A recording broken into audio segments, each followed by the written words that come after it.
تلاوت کے بعد پھر عمل زیارت رسول اکرم صلی اللہ علیہ وسلم ہے. آپ وہ عمل کریں گے، عمل کر کے سوئیں گے تاکہ رسول اللہ صلی اللہ علیہ وسلم کا بیداری میں یا خواب میں اللہ تبارک و تعالیٰ دیدار کرا دیں. اور ظاہر ہے کہ رسول اللہ کا دیدار ہر جو ہے وہ مومن کی جان تمنا ہے. اللہ تبارک و تعالیٰ اس کو پورا فرمائے. جہاں تک پہلے اجتماعی عمل کا تعلق ہے تو فضائل اعمال کی تعلیم. فضائل اعمال جیسے کہ آپ جانتے ہیں کہ میرے دادا پیر قطب العالم برکت الاثر حضرت شیخ الحدیث مولانا محمد زکریا کاندلوی رحمۃ اللہ علیہ کی بابرکت کتاب ہے اور اس کا بڑا فیض پورے عالم میں ہے. فضائل اعمال میں سے ہم فضائل رمضان میں سے کچھ آپ سے شیئر کرتے ہیں. کعب بن عجرہ رضی اللہ تعالیٰ عنہ کہتے ہیں کہ ایک مرتبہ نبی کریم صلی اللہ علیہ وسلم نے ارشاد فرمایا کہ ممبر کے قریب ہو جاؤ، یعنی ممبر کے قریب بلایا حضرت صلی اللہ علیہ وسلم نے. ہم لوگ حاضر ہو گئے. جب حضور صلی اللہ علیہ وسلم نے ممبر کے پہلے درجے پر قدم مبارک رکھا تو فرمایا آمین، یعنی ممبر کی ہوا کہ پہلی سیڑھی پہ جیسے قدم رکھا تو فرمایا آمین. تو حضور صلی اللہ علیہ وسلم نے ممبر کے پہلے درجے پر قدم مبارک رکھا تو فرمایا آمین. جب دوسرے پر قدم رکھا تو فرمایا آمین، اور جب تیسرے پر قدم رکھا تو فرمایا آمین. جب آپ خطبے سے فارغ ہو کر نیچے اترے تو ہم نے عرض کیا کہ ہم نے آج آپ صلی اللہ علیہ وسلم سے ممبر پر چڑھتے ہوئے ایسی بات سنی ہے جو پہلے کبھی نہیں سنی تھی. اور یہ صحابہ کرام رضوان اللہ علیہ مجمعین کی عادت شریفہ تھی کہ خلاف معمول جیسے کوئی بات ہوتی تھی تو فوراً رسول اللہ صلی اللہ علیہ وسلم سے دریافت فرماتے تھے. اور ظاہر ہے کہ اسے دریافت کرنے میں ہی کسب علم ہوتا تھا اور یہی اخذ علم کا شاندار طریقہ تھا. تو آپ صلی اللہ علیہ وسلم نے ارشاد فرمایا کہ اس وقت جبرائیل علیہ السلام میرے سامنے آئے تھے. جب پہلے درجے پر میں نے قدم رکھا تو انہوں نے کہا کہ ہلاک ہو وہ شخص جسے رمضان کا مبارک مہینہ پایا پھر اس کی مغفرت نہ ہوئی. تو میں نے کہا آمین. اور جب میں دوسرے درجے پر چڑھا تو انہوں نے کہا ہلاک ہو وہ شخص کہ جس کے سامنے آپ کا ذکر مبارک ہو اور وہ درود نہ بھیجے. میں نے کہا آمین. اور جب میں تیسرے درجے پر چڑھا تو انہوں نے کہا کہ ہلاک ہو وہ شخص کہ جس کے سامنے اس کے والدین یا ان میں سے کوئی ایک بڑھاپے کو پہنچ جائے اور وہ اس کو جنت میں داخل نہ کرائے. تو میں نے کہا آمین. تو کہا کہ یہ وہ حدیث ہے کہ جو نبی کریم صلی اللہ علیہ وسلم کی جو ہے حضرت شیخ نے نقل کی اور اس کے بعد فائدہ بیان کر رہے ہیں کہ اس حدیث سے کیا یہ علمی اور تعلیمی باتیں ہمیں ملتی ہیں. فائدہ اس حدیث میں حضرت جبرائیل علیہ السلام نے 3 بددعائیں دی ہیں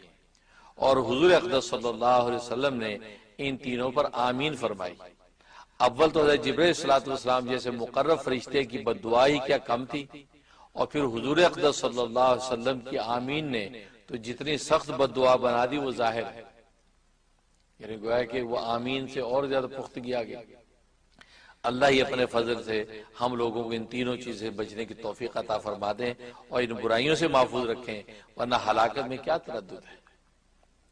در منصور کی بعض روایات سے معلوم ہوتا ہے کہ خود حضرت جبرائیل علیہ السلام نے حضور صلی اللہ علیہ وسلم سے کہا کہ آمین کہو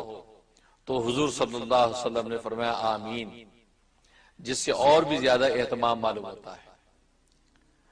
دیکھیے اول وہ شخص کہ جس پر رمضان المبارک گزر جائے اور اس کی بخشش نہ ہو،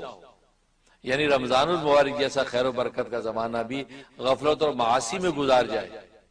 اور رمضان المبارک میں مغفرت اور اللہ جل شانہ کی رحمت بارش کی طرح برستی ہے. پس جس شخص پر رمضان المبارک کا مہینہ بھی اس طرح گزر جائے کہ اس کی بدعمالیوں اور کوتاہیوں کی وجہ سے وہ مغفرت سے محروم رہے تو اس کی مغفرت کے لیے اور کون سا دن ہوگا اور اس کی ہلاکت میں کیا تعامل ہے. اور مغفرت کی صورت یہ ہے کہ رمضان المبارک کے جو کام ہیں یعنی روزہ تراویح ان کو نہایت اہتمام سے ادا کرنے کے بعد ہر وقت کثرت کے ساتھ اپنے گناہوں سے توبہ استغفار کرے، کیونکہ اس کیفیت کے ساتھ رمضان میں رہے گا تو اللہ تبارک و تعالیٰ اس کو اپنا فضل کر دیں گے. دوسرا وہ شخص کہ جس کے لیے بددعا کی گئی وہ ہے کہ جس کے سامنے نبی کریم صلی اللہ علیہ وسلم کا ذکر مبارک ہو اور وہ درود نہ بھیجے. اور بھی بہت سی روایت میں یہ مضمون وارد ہوا ہے اسی وجہ سے بعض علماء کے نزدیک جب بھی نبی کریم صلی اللہ علیہ وسلم کا ذکر مبارک ہو تو سننے والوں پر درود شریف کا پڑھنا واجب ہے، یعنی واجب ہے، اگر نہیں پڑھے گا جان بوجھ کے تو گناہ کبیرہ ہے۔ حدیث بالا کے علاوہ اور بھی بہت سی وعیدیں اس شخص کے بارے میں وارد ہوئی ہیں جس کے سامنے حضور صلی اللہ علیہ وسلم کا تذکرہ ہو اور وہ درود نہ بھیجے۔ بعض حدیث میں اس کو شقی اور بخیل تر لوگوں میں شمار کیا گیا ہے کہ بخیل تر ہے یہ آدمی کہ جو رسول اللہ صلی اللہ علیہ وسلم صلی اللہ علیہ وسلم نہیں بھیجتا، نیز جفاکار اور جنت کا راستہ بھولنے والا، حتیٰ کہ جہنم میں داخل ہونے والا اور بددین تک فرمایا۔ یعنی حضرت صلی اللہ علیہ وسلم کا نام نامی اس میں گرامی آپ کے سامنے آئے اور آپ صلی اللہ علیہ وآلہ وسلم نہ کہیں تو فرمایا کہ اس کے لیے وعید ہے۔ اور یہ بھی وارد ہوا ہے کہ نبی کریم صلی اللہ علیہ وسلم کا چہرہ مبارک نہ دیکھے گا، یعنی جو آپ کا نام نامی اس میں گرامی سن کے اس پر صلاۃ و سلام نہ پڑھے تو فرمایا کہ رسول اللہ کا چہرہ مبارک دیکھنا نصیب نہیں ہوگا۔ محققین علماء نے ایسی روایات کی تعویل فرمائی ہو، مگر اس سے کوئی انکار کر سکتا ہے کہ درود شریف نہ پڑھنے والے کے لیے آپ صلی اللہ علیہ وسلم کے ظاہر ارشادات اس قدر سخت ہیں کہ ان کا تحمل دشوار ہے۔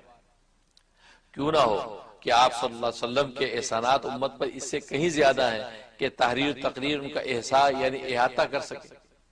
اس قدر آپ کے احسانات ہیں، کیونکہ ظاہر ہے کہ رسول اللہ صلی اللہ علیہ وسلم ہی نے تو اللہ تبارک و تعالیٰ کی ذات کا ہم سے تعارف کروایا، ورنہ ہم تو اللہ کو کہاں جانتے تھے۔ اللہ کی الوہیت کا تعارف ہی رسول اللہ صلی اللہ علیہ وسلم نے ہم سے کروایا ہے، تو آپ کا اتنا بڑا احسان ہے کہ اس مخلوق کو خالق سے ملا دیا، اس مملوک کو مالک سے ملا دیا، اس مرزوق کو رازق کا پتہ دے دیا، تو اس سے بڑا محسن کون ہے۔ اب اس محسن کا نام آئے اور آپ جو عذرا عقیدت و محبت ان پر صلاۃ و سلام ان کے دعائے خیر نہ کریں تو ظاہر ہے کہ پھر ایسا جفاکار ہے، اور جفاکار کے لیے ظاہر ہے کہ دنیا میں بھی کوئی راحت نہیں اور آخرت میں بھی ظاہر ہے کہ رسول اللہ صلی اللہ علیہ وسلم کا دیدار نصیب نہیں ہوگا۔ اللہ سے دعا ہے کہ اللہ تبارک و تعالیٰ ایک تو رمضان کی قدر کرنے کی توفیق عطا فرمائے کہ رمضان بالکل اپنے آخری جو ایام میں ہے تو تیزی سے گزر رہا ہے، اعتکاف کے دن ہم گزار رہے ہیں، اور اگر اس میں بھی ہمیں اللہ سے توبہ معافی کر کے اور خدا کو منا کے اپنے لیے دنیا کے اندر ہی بخشش کا فیصلہ نہ کروا لیا تو پھر اس کا مطلب ہے کہ پھر دوبارہ بخشش کے لیے اور ایسا لمحہ نہیں ہے کہ جس میں اللہ تبارک و تعالیٰ کھلم کھلا جو بخشش کے فیصلے فرماتے ہوں۔ یہاں تو رمضان کی ساتوں میں 24 گھنٹے اللہ تبارک و تعالیٰ یہی اعلان فرماتے رہتے ہیں کہ حل من مستغفر فاغفر لہ، ہے کوئی تم میں سے بخشش طلب کرنے والا میں اس کو بخش دوں۔ اس لیے ناظرین حاضرین بڑھ چڑھ کے جو ہے وہ ان اعمال خیر کے اندر لگے رہیں اور سچی توبہ کر کے اللہ تبارک و تعالیٰ کو اس رمضان کے مہینے میں منا لیں اور رسول اللہ صلی اللہ علیہ وسلم پر کثرت سے صلاۃ و سلام بھیجیں، کیونکہ وہی ہمارے محسن اعظم ہیں کہ جن کے احسان کے نتیجے میں ہم نے اپنے رب کائنات کو پہچانا۔ آمین یا رب العالمین۔ اب عشاء کی نماز کی دعا کر لیجئے۔ ربنا تقبل منا انک انت السمیع العلیم وتب علینا انک انت التواب الرحیم۔ یا اللہ ابھی ہم نے عشاء کی نماز پڑھی ہے، یا اللہ ہماری عشاء کی نماز کو قبول و منظور فرما۔ یا اللہ اس میں کمی کوتاہی لفظش کو معاف فرما۔ یا اللہ اصل چیز شرف قبول ہے، یا اللہ ادا تو کر لی ہم نے لیکن آپ اس کو قبول بھی کر لیجئے۔ یا اللہ تیرے قبول کرنے پر ہی یا اللہ ہمارے لیے نجات کا باعث ہوگا۔ یا اللہ ہمارے لیے ہماری نمازوں کو نجات کا ذریعہ بنا،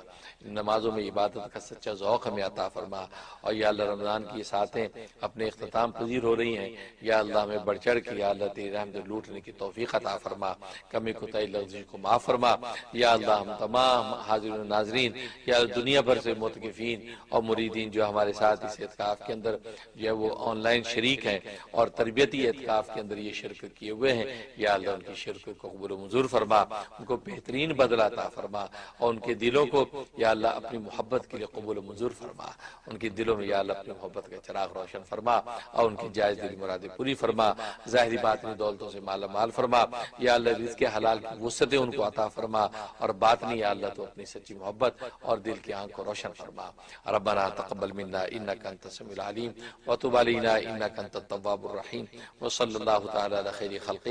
محمد وآلہ وصحبہ اجمعین برحمتک یا ارحم۔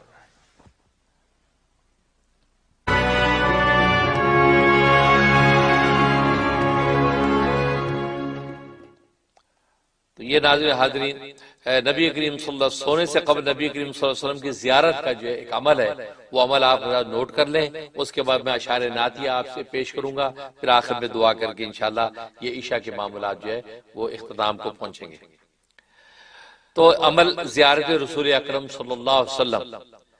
تو طریقہ میں نے لکھا ہے کہ سالک و مرید کو چاہیے کہ سونے سے قبل باادب مدینہ منورہ کی طرف رخ کر کے بیٹھ جائے اور دعا کرے کہ حق تعالی شانو حضرت صلی اللہ علیہ وسلم کے جمال جہاں آرا کا دیدار بیداری یا خواب میں کرا دے۔ تو گویا کہ مدینہ کی طرف رخ کر کے بیٹھ گیا اور وہ دعا کرنے لگا۔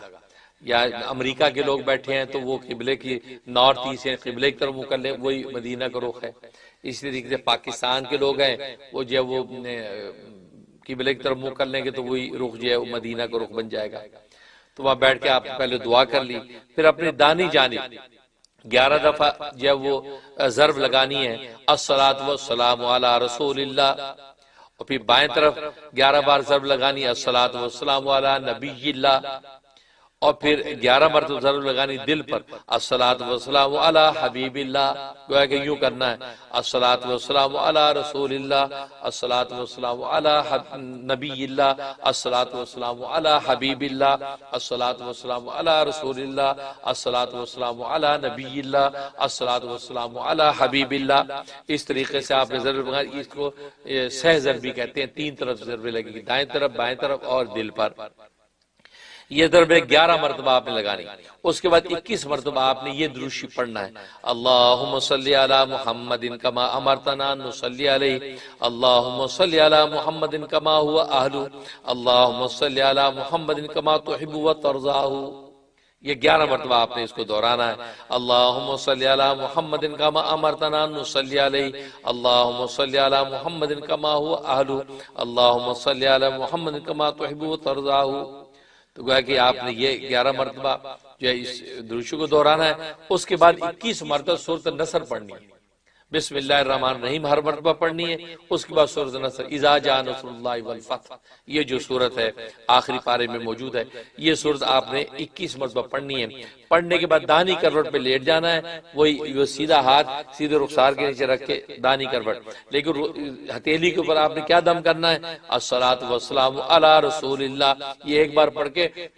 دم کرنا سیدھے، اور پھر رخسار پہ رکھ لینا، پڑھ کر دم کریں اور سر کے نیچے رکھیں اور سو جائیں۔ انشاءاللہ بہت چند دفعہ آپ یہ کریں گے، 1-2 رات میں انشاءاللہ رسول اللہ صلی اللہ علیہ وسلم کا دیدار نصیب ہو جائے گا۔ بہت مبارک عمل ہے، تو یہ عمل جو آپ نوٹ کر لیں۔ اس کے بعد اب ہم آپ سے اشعار شیئر کرتے ہیں، اشعار نعتیہ۔ اور یہ اشعار نعتیہ میں نے جیسے عرض کیا، خواجہ عزیز الحسن مجذوب رحم اللہ تعالیٰ، جو حضرت حکیم الامت مجدد ملت مولانا شبلی تھانوی رحم اللہ تعالیٰ کے جلیل القدر خلفاء میں سے ہیں، ان کے یہ اشعار نعتیہ ہیں۔ اور فرماتے ہیں، اتنا ہوا قریب کہ وہ دور ہو گیا، اتنا ہوا قریب کہ وہ دور ہو گیا، اتنا ہوا آیا کہ وہ مستور ہو گیا، پردہ کیا ہے دور تو کیا دور ہو گیا، پردہ کیا ہے دور تو کیا دور ہو گیا، وہ آپ اپنے نور میں مستور ہو گیا۔ سارا بدر حضور کا جب نور ہو گیا، پھر دور کیا ہے سایہ اگر دور ہو گیا، سارا بدر حضور کا جب نور ہو گیا، پھر دور کیا ہے سایہ اگر دور ہو گیا، وہ نور حق جو قبر میں مستور ہو گیا، ہر ذرہ زمین لحد طور ہو گیا۔ حضرت کا جس مقام پہ مذکور ہو گیا، ہر سو ملائکہ سے وہ محصور ہو گیا۔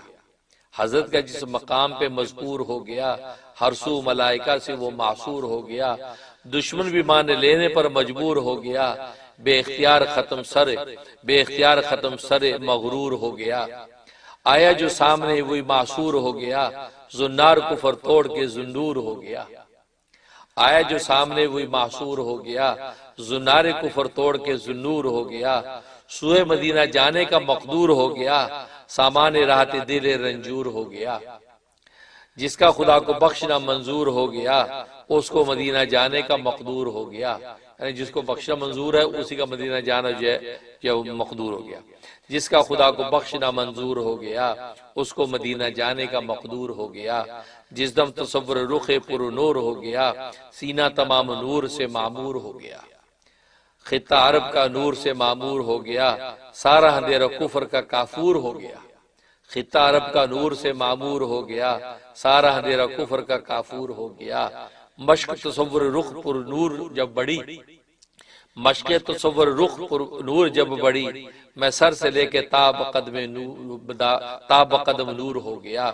مشق تصور رخ پر نور جب بڑی میں سر سے لے کے تا بقدم نور ہو گیا، کیا فیض تھا کہ پڑ گئی جس پر بھی ایک نظر، کیا فیض تھا کہ پڑ گئی جس پر بھی ایک نظر، رشک جنید و شبلی و منصور ہو گیا، جس پہ ایک نظر پڑی وہ جو جنید و شبلی منصور کا جو ہے کے لیے قابل رشک بن گیا، کیا فیض تھا کہ پڑ گئی جس پر بھی ایک نظر، رشک جنید و شبلی و منصور ہو گیا، ماہ عرب کے مہر جہاں تاب تھے حضور عالم تمام نور سے معمور ہو گیا، ہر قول و فعل حضرت محبوب کبریا تا حشر خلق کے لیے دستور ہو گیا، یا جان لینے آیا تھا قاتل حضور کی، یا جان لینے آیا تھا قاتل حضور کی، یا اپنی جان دینا بھی منظور ہو گیا۔ اس واقعے کی طرف اشارہ ہے کہ جو ایک شخص قتل کرنے کے لیے آپ کو آیا